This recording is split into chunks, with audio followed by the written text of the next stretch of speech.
Hello, Shiv fashion लिबास में सबको राम राम।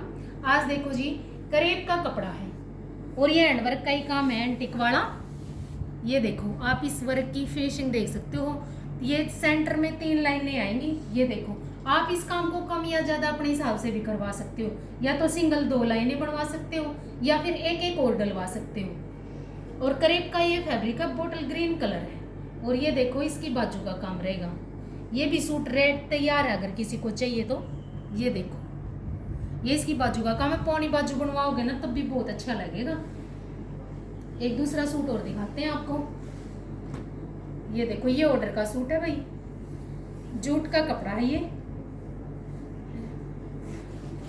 देखो, जूट का कपड़ा है और सी ग्रीन कलर है।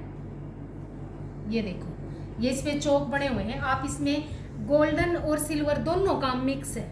आप देख सकते हो काम की फिनिशिंग को, एक एक चीज बिल्कुल दबका, कटदाना, मोती, सारा सीक्वेंस का और धागे का काम है। ये देखो, बीच बीच में ये डॉट सीक्वेंस उसकी पर्ल की लगी हुई है और एक एक सीक्वेंस दे रखा है। ये देखो, पर्ल लगे हुए हैं और देखो कि इसका काम कितना सुंदर है। ये इसकी बाजू का काम रहेगा। ये देखो, ये इसकी बाजू का काम रहेगा। वीडियो को सब्सक्राइब, चैनल को सब्सक्राइब जरूर करना जी। सबको राम राम, ओम शांति।